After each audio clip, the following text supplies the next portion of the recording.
Yes, good evening. My name is Wallace Gator Bradley, and I'm the host of the Bradley Report. I'm also the president of United in Peace, Inc. Got a very interesting show. I'm sure as you've been watching the news, you're seeing all the dynamics that has been happening here in the state of Illinois, okay, and the county of Cook, okay, as well as what's happening in Washington, D.C. As you know, the president has been impeached, and I believe now Speaker Pelosi is about to send the declarations for the impeachment over to the Senate. Okay, they're finding out now that it was an inside job where some of the congressmen may have been helping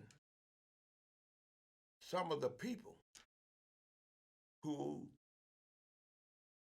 attacked the Capitol of the United States and put the other representatives as well as the senators, inclusive of the Vice President Pence, life in danger. As you know, 5 people have died because of the insurrection, okay?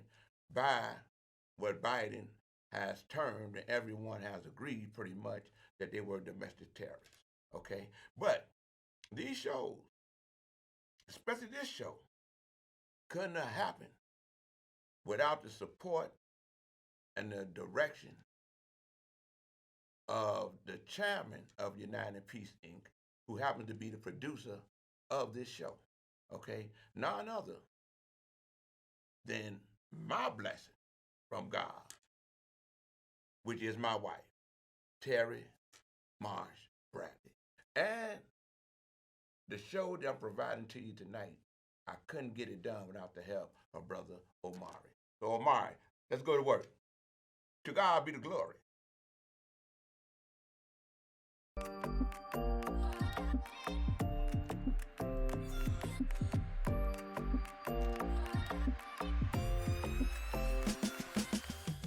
you pick up that gun and you fire that gun, anyone that get harmed from you firing that gun, that's an innocent bystander. We asking the community, ostracize them, push them out, don't let them hide anywhere, don't support them, and let law enforcement do their job.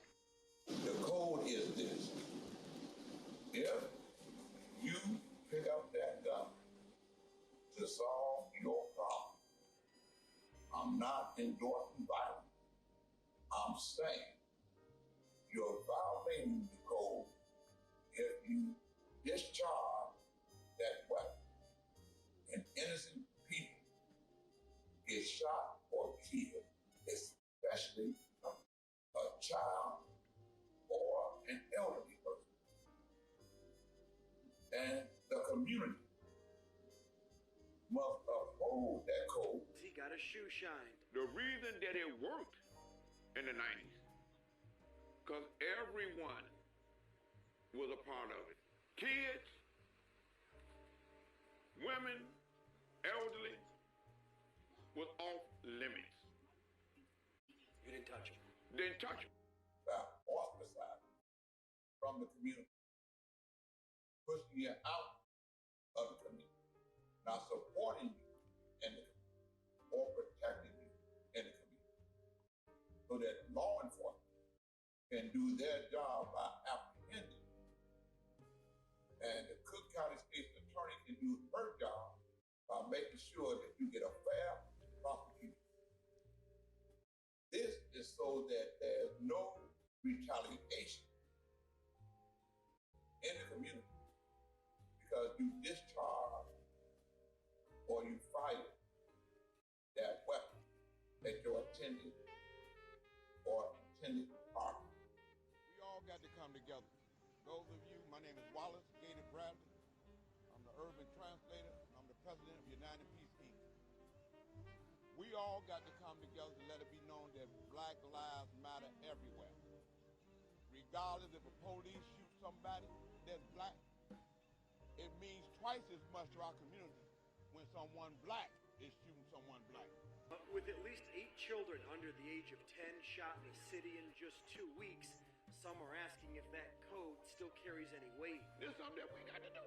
Gator catches up with some friends on Calumet. That 1-year-old that got killed. His conversations of late have focused on kids getting shot. He says the rule still applies.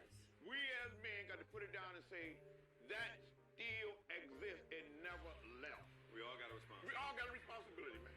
But it never left. I'm putting a call out to all the brothers.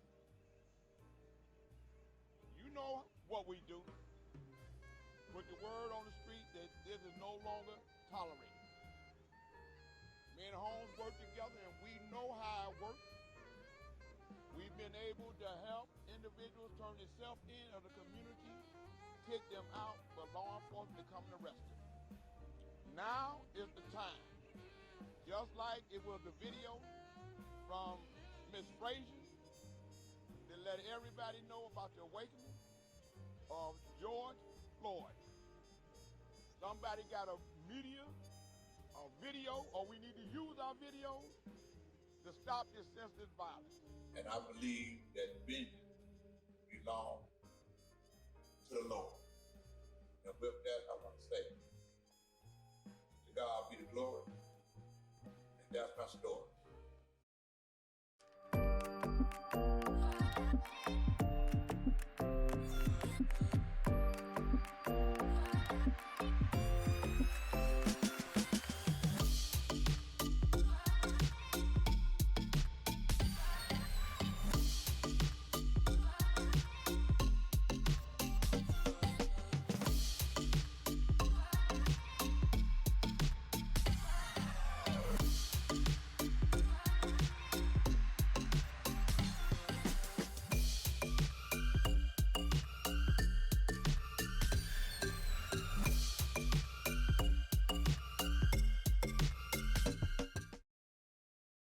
You know,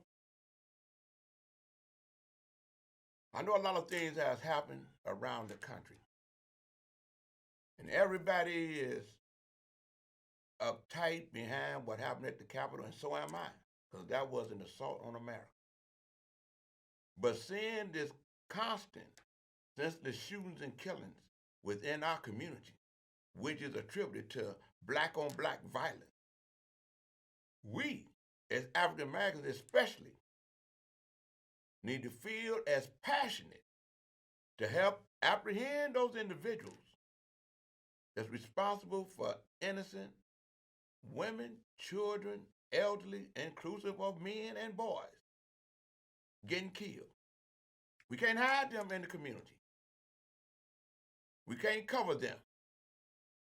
And just like when the people went downtown and robbed the stores on Michigan Avenue because they pushed a lie that said they did this because of what happened in Inglewood, and the city realized, the law enforcement, everybody came together, the mayor, state's attorney, judges, police department, came together and realized that those were criminals. And even though they went down there and did what they did, law enforcement, with the help from the community, identifying them individuals, were able to let them know who it was, and they came back and knocked on their doors later on in the week, and they apprehended them. Same thing that they're doing behind those individuals who had attacked the state capitol. As you've been watching the news, you know they've been going in on them. I want to share this with you before I get to the next thing. I'm reading this. I want to get it right. They say one of the top organizers of the movement that aimed to overthrow the election results has claimed he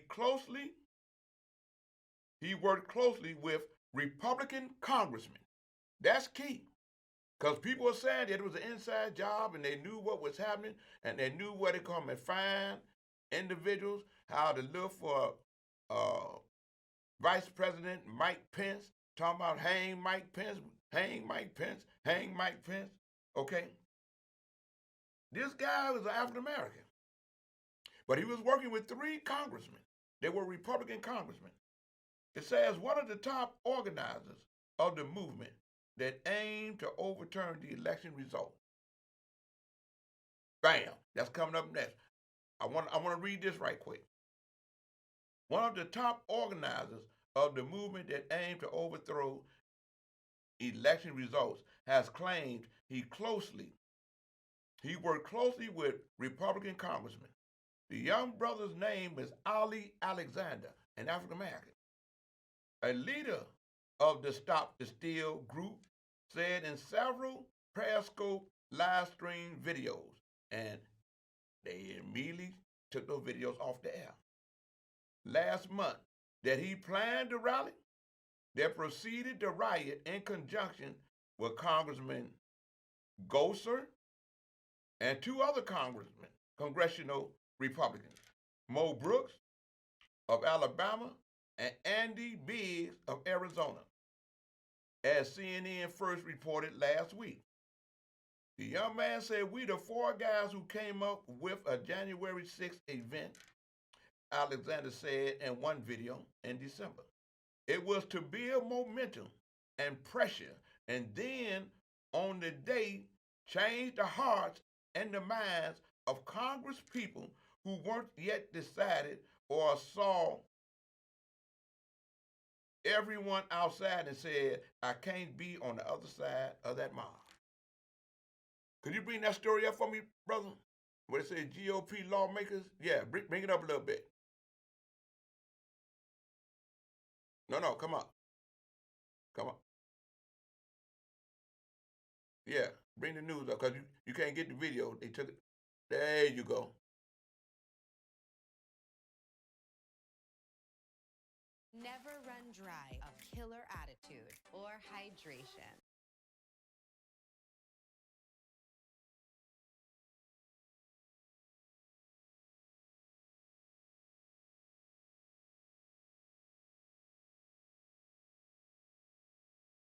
Protests just like dozens of Stop the Steal rallies across the country since the election. 1776! 1776! And one of the main organizers, extreme right-winger Ali Alexander, who says he was getting help from 3 members of Congress. But I'm the guy who came up with the idea of January 6th when I was talking with Congressman Gosar, Congressman Andy Biggs, and Congressman Mo Brooks. The plan, according to Alexander, to march to the Capitol as a huge, loud crowd to try to overturn a Democratic election. It was to build momentum and pressure, and then on the day change hearts and minds of Congress peoples who weren't yet decided or saw everyone outside and said, I can't be on the other side of that mob. Who helped? Arizona Congressman Paul Gosar has been working with Alexander since the election, firing up crowds with lies about the election results. Live free or die.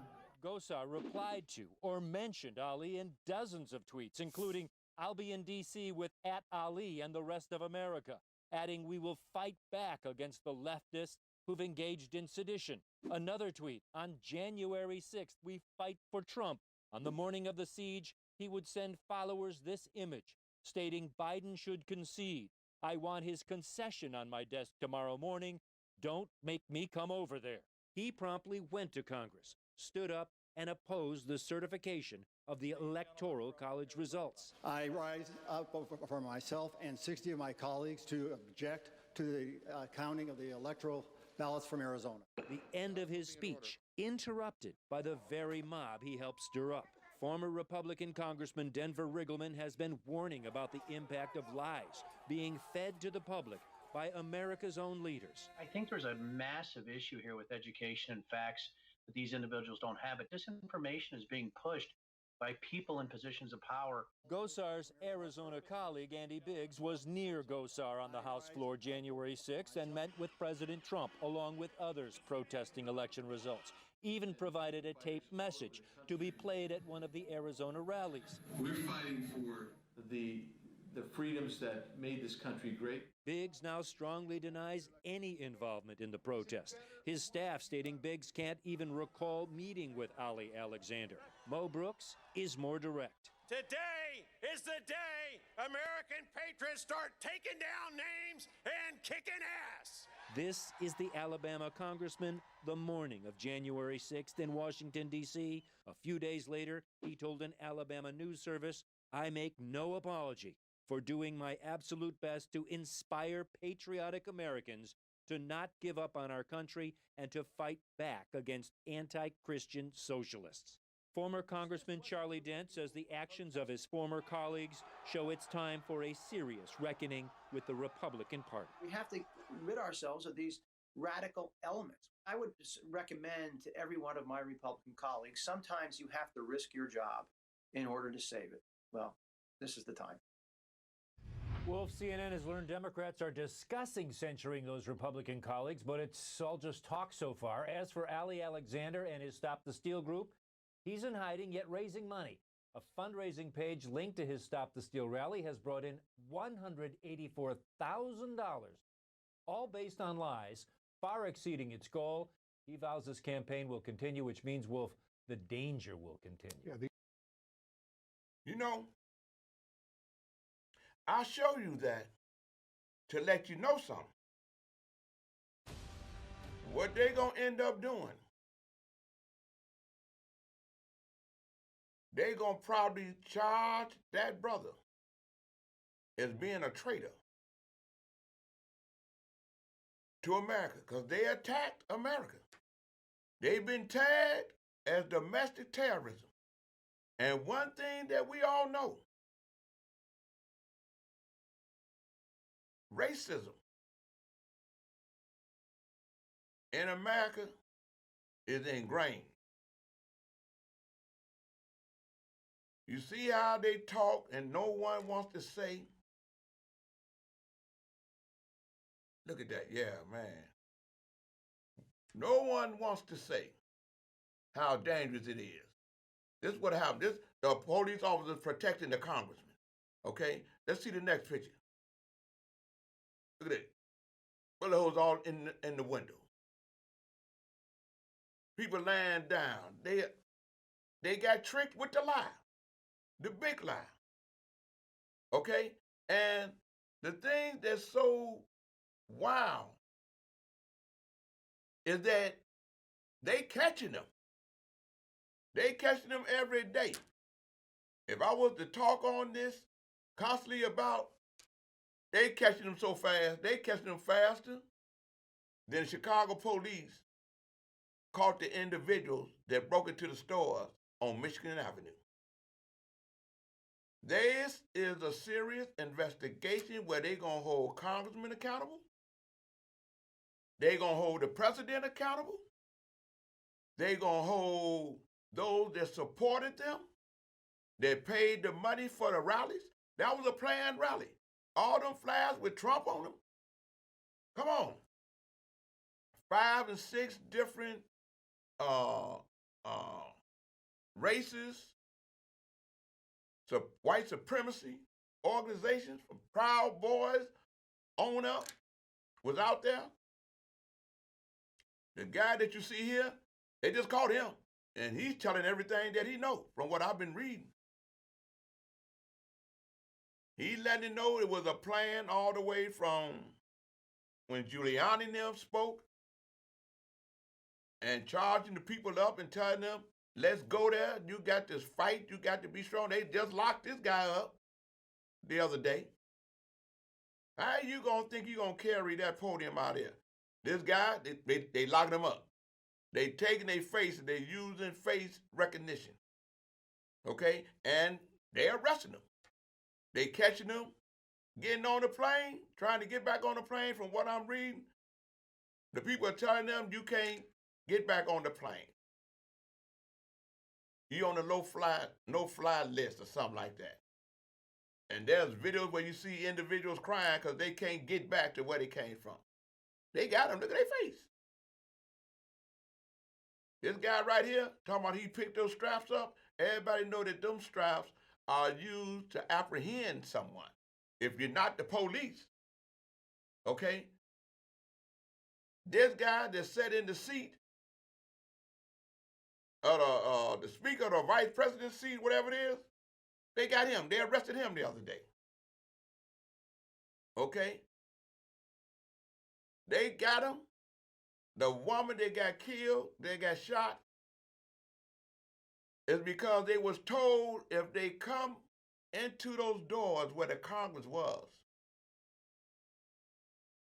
they had a right to shoot them. So they broke the window out.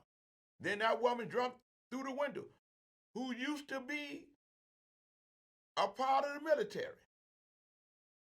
So they killed her because she had violated the law, and when they came through that door, they endangered the congressman, the Congress folks. Okay? You're going to see a story later on. I'm going to show you where this brother, if it don't be for him, they would have got Mike Pence. But he led them away from the door. They say that Trump has built the wall and is not around Mexico. He has built a wall now. A wall has been built around the Capitol for the inauguration.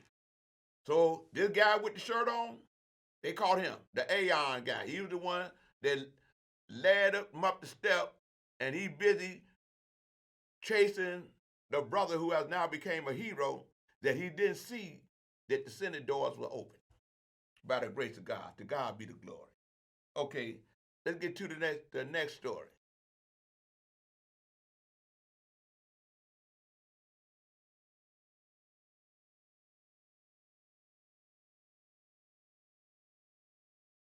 No, not that one. No, it's another story. Capitol Police officer. Yeah, this one right here. Capitol Police officers said they wouldn't be surprised if members of Congress helped plan the attack. Bring the story up a little bit. Come up some more. Right here. After seeing one of their colleagues killed last Wednesday, Capitol Police officers are angry that Republican members of Congress refused to submit to the security changes put in place since then. When you go into Congress now, before they can get on the floor, pretty much after they come through the door, you got to go through metal detectors now. Everyone. So you got them Congress folks that even after they get up off the floor,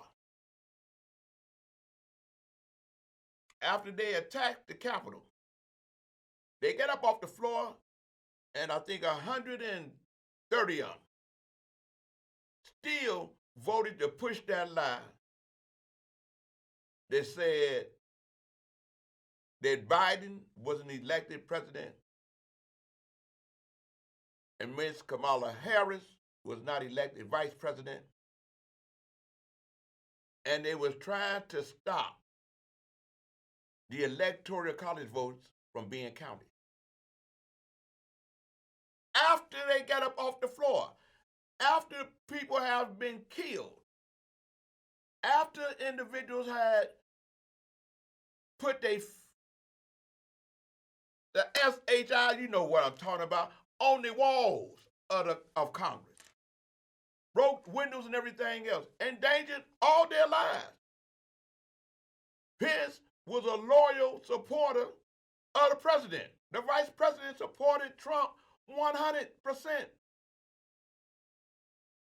Even to the point, if he had the power as vice president, he would have said, we're not giving these electoral votes to the president regardless if the president lost, but he couldn't do it by the Constitution. So the president hated him. And when they stormed the Capitol, they was talking about hang Pence, hang Pence, hang Pence. They wanted to hang him. The president didn't call Pence to see how he was doing, nor his wife, or any of that. That's why he got impeached.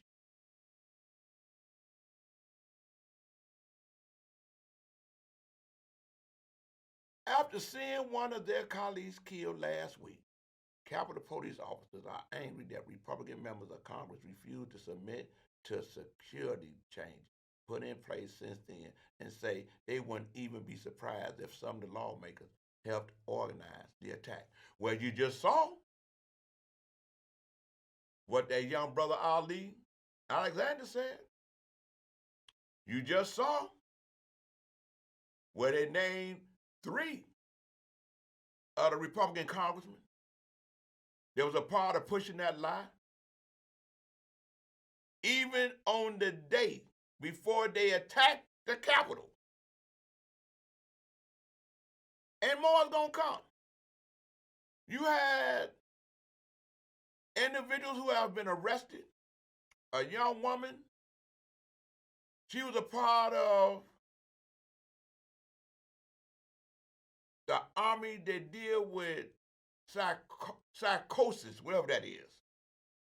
But what it means, they deal with convincing the lie and creating the lie to the point that an individual will hear it so much that he will become brainwashed to believe in the lie. What do you mean by that, Gator?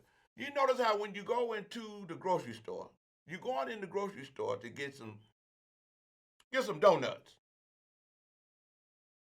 But all of a sudden, you may hear a song that you like, and in that song, you're hearing them say, there's a sale on milk, but you come in just get donuts.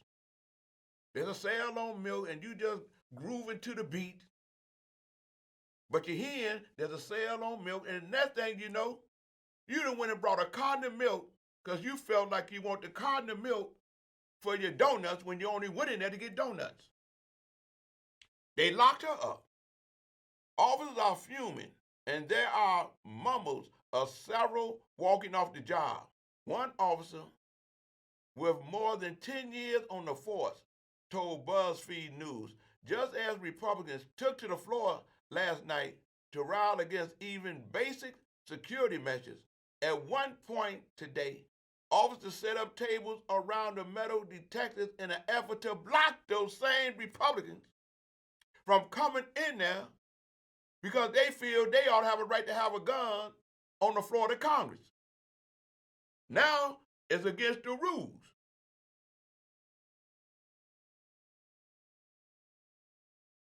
One of the officers said it's not unusual for members of Congress to bring dozens of people at once and insist that visitors be waved past security officers' concerns were echoed by some Democrats who have been speaking out about the state of security at the Capitol behind all this happening and the potential involvement of members in the planning of the insurrection.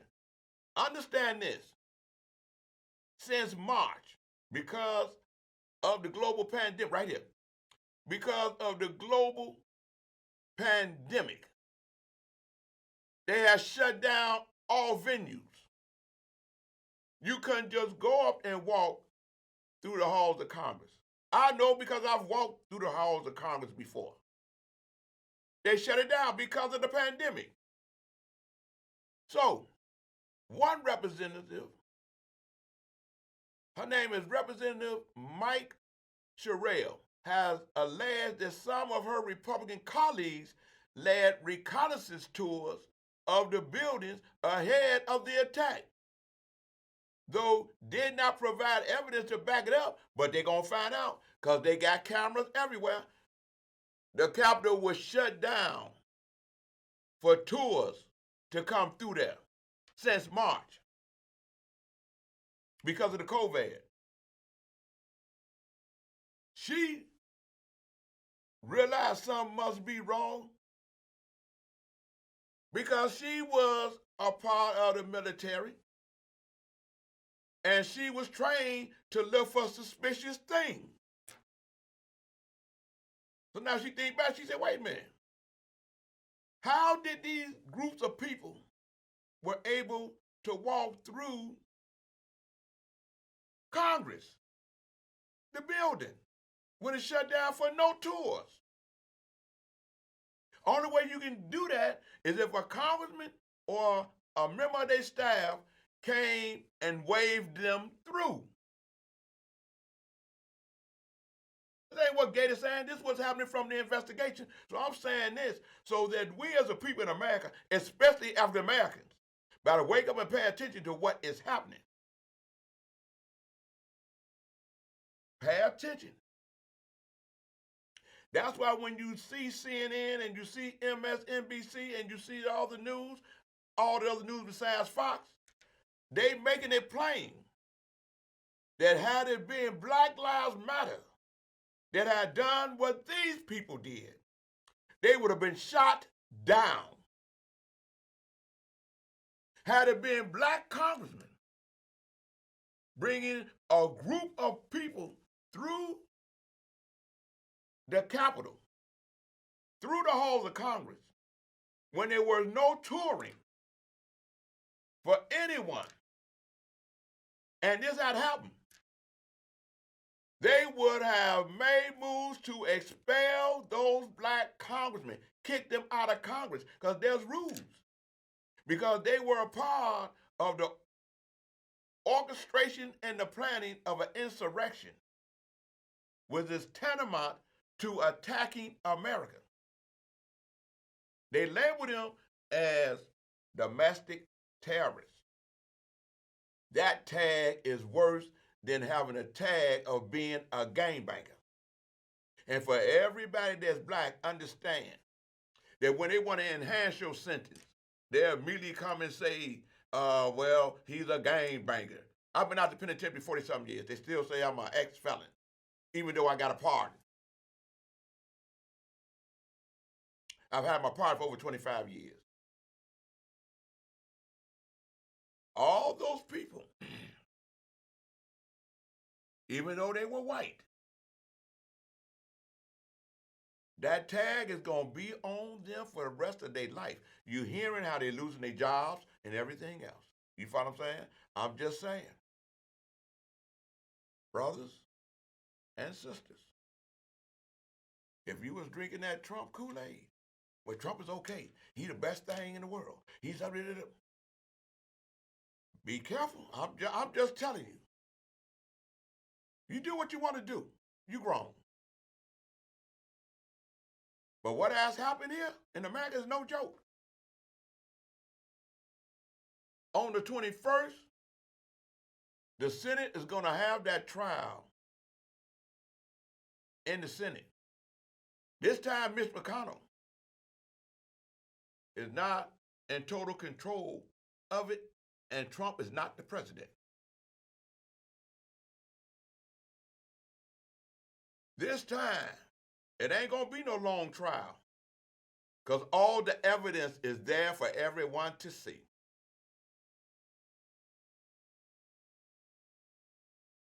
This time, I believe he's going to get convicted within that Senate, and they're going to make it where he cannot run for another political office. And that's what they're going to do to them congressmen. Here, this one right here. Come up with this right here. Thank you, Pelosi. Hit that right there. Thanks, man. You got to put it up a little bit. There you go.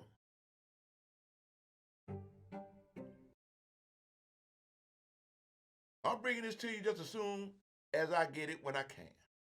You follow what I'm saying? Gonna be up because you got to share. This is Civics 101. This is beyond the preamble. I hate that they took all that out of 8th grade for us to understand. There's rules and laws in that Constitution. Know it and learn it. I've said to the members, we're very passionate to our Okay, I'm ready, Mark. reaction to this assault on our democracy, on this temple to democracy. We're very passionate about our reaction, but we must be very dispassionate in how we make decisions to go forward for security, security, security. As I see many of the films and the incitement of it all by the President of the United States, but as you see the film, one figure, so many disgusting images, but one figure of a man in a shirt with Auschwitz on it. Auschwitz. Work equals freedom. Auschwitz. This is in this January, 1 year ago. I had the privilege of bringing a delegation in January to Yad Vashem, the Museum of the Holocaust in Israel, to join heads of state. I came as the head of this Congress to observe the 75th anniversary of the liberation of Auschwitz-Birkenau. On the way to Israel, I brought the delegation to Auschwitz and Birkenau. Probably one of the most transformative national security visits that we have made. All of our travel outside the country is about our national security. And so was that. To see the dehumanizing of people that was perpetrated there was so overwhelming. To see this punk with that shirt on and his anti-Semitism that he has bragged about, to be part of a white supremacist raid on this Capitol, requires us to have an after-action review, to assign responsibility to those who were part of organizing it and incentivizing it. You know,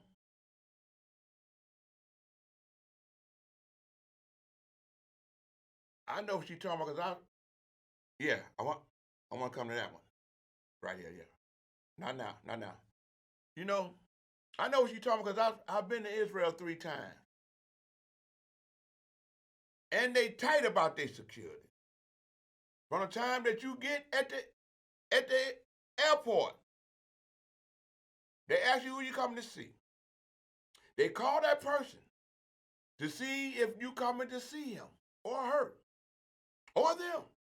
I went over there with Prince Asiel and the Hebrew Israelites. Me and my wife, we renewed our wedding vows on the Mount of Olives in Israel. And you got to go exactly, or they got to come and get you.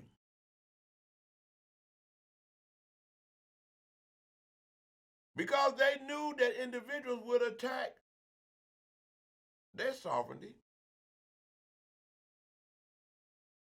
their capital. They were attacking Tel Aviv. And as an American, I felt like, wow, we able to go through Washington, D.C. Wow, I can get on a train. I did it with Senator Roland Burris. Get on the train and go through the tunnel for the Senate and all that, and go up and come into the Senate. I visited Carol Mosey Brown when she was the senator there. Go over and go under the tunnels and go over to Congress and see Danny Davis, and I even ran into Robert Kelly, Bobby Rush. Constantly, every time I go there, I'd run him into the cafeteria. I go and stop at his office, Maxine Waters' office, Lewis' office, all of the Congressional Black Caucus.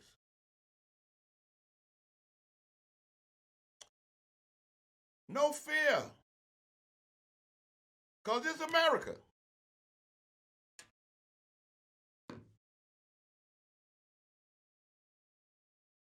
But because of the racism in America,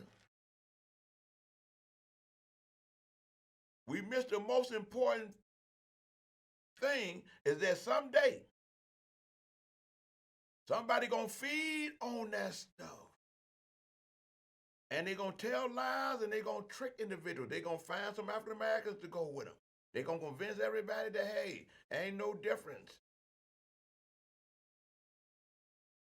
in Hillary or in Trump.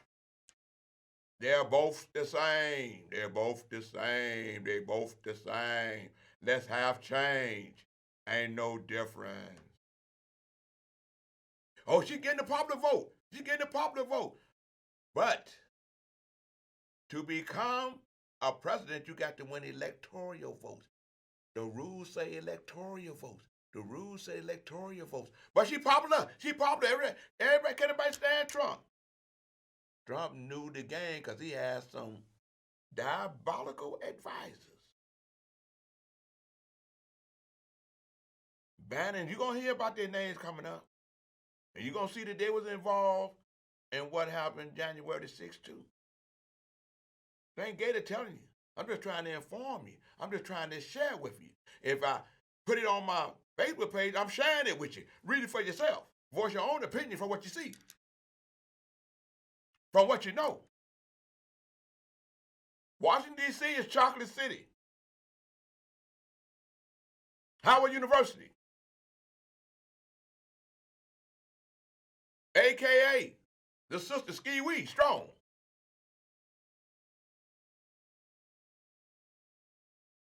Very strong. Because now one of their sores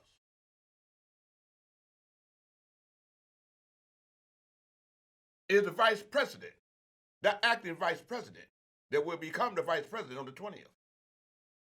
Ski Wee, understand this. From what we saw about Hidden Figures, the story of black women that helped the white man get in outer space and get back. He wouldn't go unless they told him he can get up there and get back. We didn't find out about that history until we saw the movie, Hidden Figures. History, cultural events that we got to teach our children. Where we stand in America. If it don't be for a black man, they talking about giving him the medal, the gold medal of honor now. A black man that put his life on the line, but he thought about America. He thought about the Republican senators, the Republican congressmen that was lying to the people saying that this man did not win and this woman did not win. Yet he led a crowd of individuals that had plans on harming Congress. He was sharp because he had common sense. He know once he punch him in his chest, they gonna follow where he's going because they feel like he's trying to get somewhere so they don't get there. He trying to get before them. So he let them follow him and he led them away. Had he went down that hallway, they would have called Pence as he was coming out. This is historical facts. Take him down, keep him, so that don't nobody come and erase him.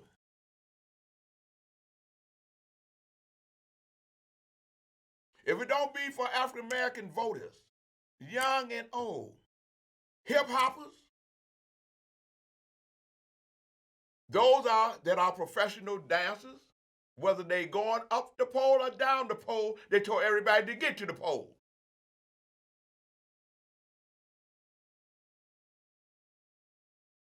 This is serious. I don't mean to be so passionate about it, but let me get to while the president was being impeached, Illinois, by the grace of God, and the other Democratic state representatives saw fit to elect the first African American Speaker of the House of Illinois. Come on, hey, no, hit that right there. Thank you, sir. Appreciate you. How do I get you Bob's discount on such great quality furniture? I build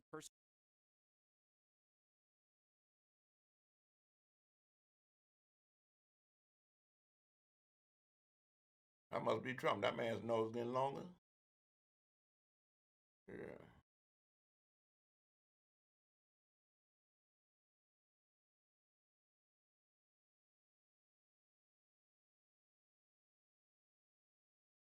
Sure. Now in Springfield, reaction to a historic changing of the guard. State Representative Chris Welch is now the first black man elected Speaker of the House. He ends Michael Madigan's 35-year hold on power. NBC5 political reporter Marianne Ahern reports. On the House floor, Democrats and Republicans alike gave Mike Madigan a standing ovation, no longer Speaker of the House after more than 35 years. When Speaker Madigan was sworn into the General Assembly in January of 1971, I wasn't even born yet. Welch is Illinois' first black Speaker of the House. Madigan did pose for photos with lawmakers and released a statement that in part says, "It has been the honor of a lifetime to help bring people of different experiences and backgrounds together to serve our state." I'm going to take it all in at some point. It's going to hit me. Republicans, though, see Welch as a Madigan lieutenant who provided cover for Madigan when the Illinois House investigated Madigan after the ComEd bribery scheme was announced. I was very disappointed with the way that committee was handled.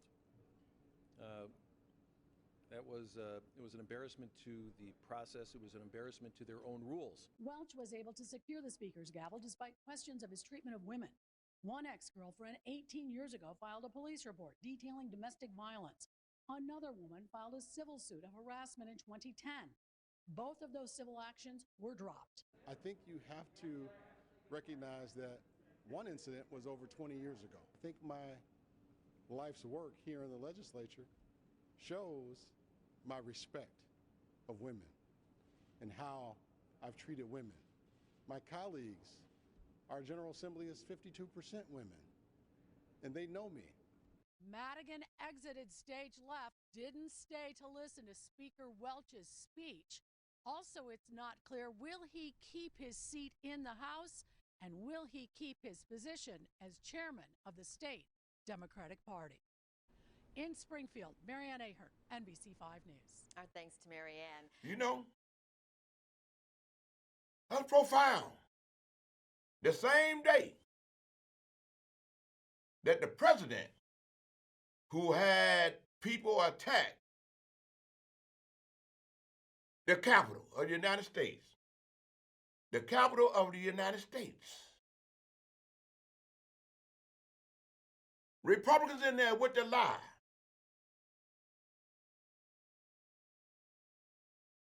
And now, the Republicans got a problem with African Americans becoming the Speaker of the House of Illinois. That is very profound, because now I'm of the opinion that now they'll get better legislation for everyone, inclusive of African Americans. They may write the new legislation about the cannabis thing to guarantee that African Americans get their fair share of dispensaries. Because the law that they got now ain't working.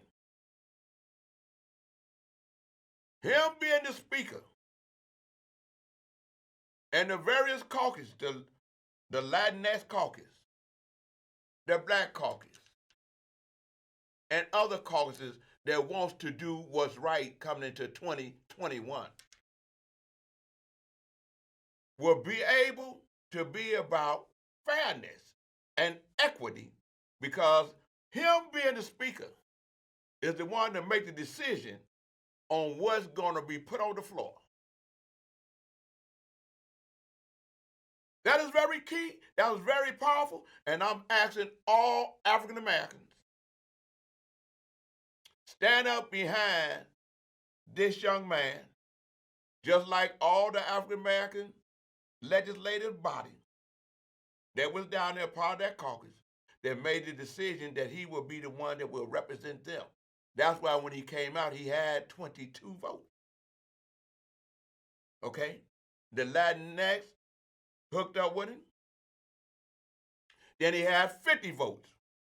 which left 17 left for the other person that came far second. I think 8 votes that didn't cast a vote. Then later on, you realize, I think 5 or maybe 6 of the 8 that didn't vote decided to vote with him. Then he ended up with 55 or 56. Some of the people that was for Madigan but was true blue Democrats, they came with their lot and they came with him. Progress. That's how this game goes. It wasn't about the most popular. It was about an individual that understood how to count.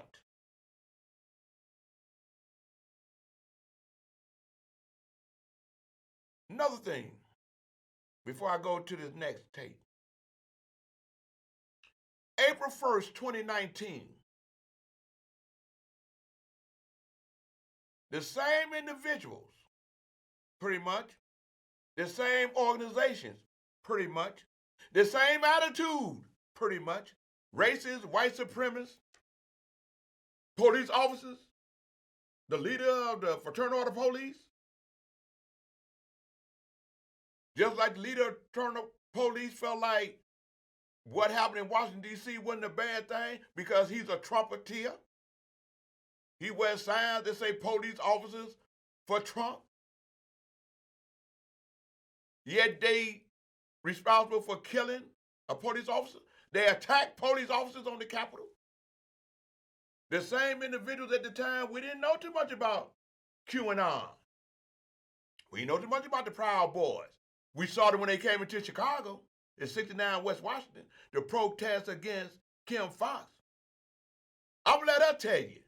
Let me see that, Amari. I spent the last several hours trying to get my thoughts together about the incident that happened at our nation's capital. I want to begin by extending my heartfelt prayers to those who lived through that traumatizing and horrifying experience, and to their families who watched in real time and feared for their safety. I also want to extend my gratitude to the men and women in law enforcement who did their best to quell an angry mob of domestic terrorists hell-bent on disrupting our nation's institutions. I also want to address the elephant that is in the room, that for so many people who were shocked and horrified by the images of people hanging from the walls, scaling walls, entering offices. And one of the most disturbing to me, a man walking the halls with a large Confederate flag in 2021. It is a shock to see the Confederate flag walking through the United States Capitol. But while it was shocking and these images disturbing, and as many have said, this is in America, I gotta be honest with you. As appalling as it wasn't surprising. As disgusting as it wasn't surprising. We've been here. I've seen this. I would say that it is almost a privilege to be shocked by what we saw yesterday. Shocked that in the United States there are those who cling to white supremacy so strongly and so fervently that they would engage in the exercise that they did. I'm not shocked because even here in Chicago, I've seen it firsthand. On April 1st, 2019, 4 white nationalist groups gathered with members of an organization I had never heard of at the time called QAnon to attend a march that was organized by the head of the Fraternal Order of Police, that was attended by the current head of the Fraternal Order of Police. And at that event, with members of the Proud Boys and others, racist rhetoric, horrifying things that were said, not just about me, but about Laquan McDonald, about the movement for Black Lives, was a shock to them. I know firsthand what that hate looked like. I didn't know who QAnon was then. I see the pictures now of John Catanzara posing with them.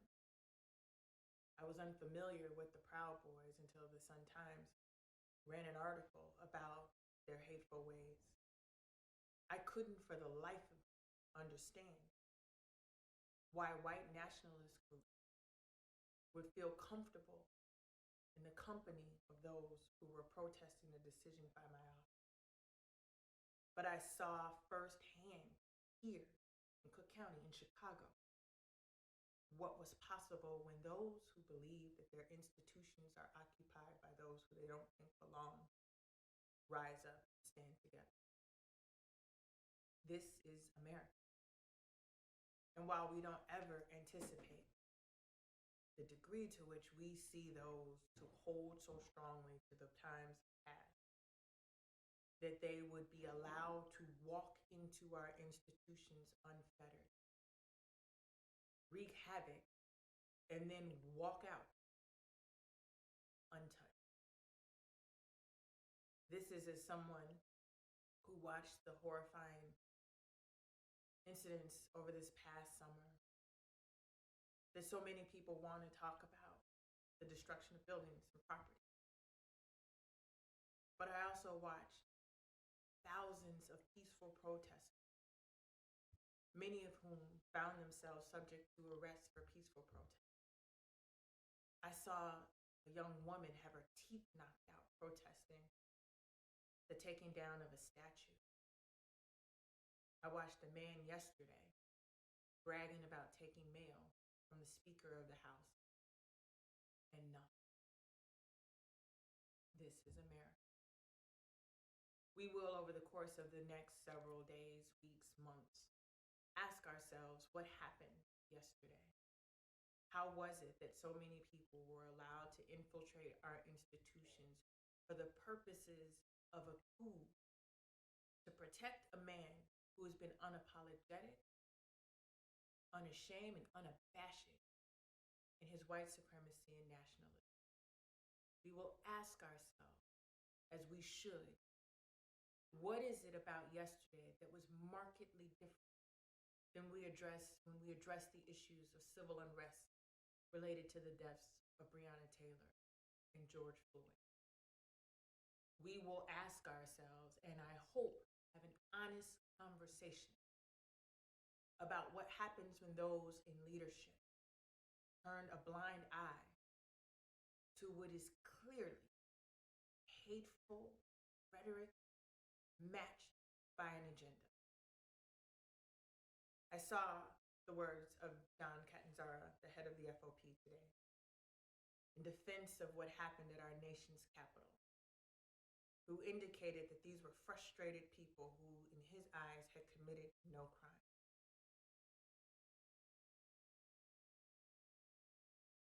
The same John Catanzara who stood in front of my office 2 years ago with the Proud Boys from Cuba.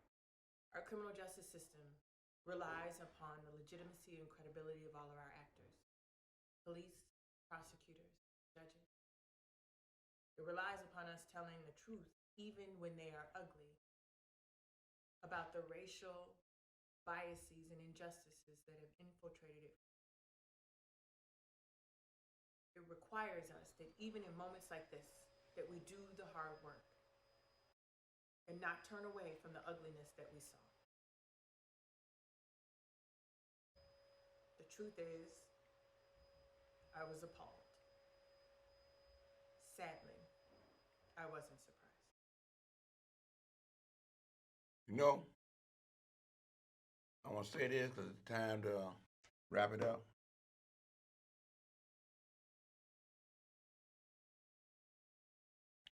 That is what's happening, but America is going to become a better country. We had the eradication during this Passover that's known as COVID-19. It's given us time to sit back, reflect, and see what's really happening, paying attention, and praying a little bit more. than we did before. We thanking God a little bit more. We ain't allowed to go to funerals of loved ones because of this Passover, this global pandemic. We went from the Jefferson, making life better for ourselves if we can, to move on up to the east side to be with Weezy and George. Now we're in the age of Zoom and the Jetsons. And I want to say this. Stay strong in your faith. Love a little bit more, hate a lot less.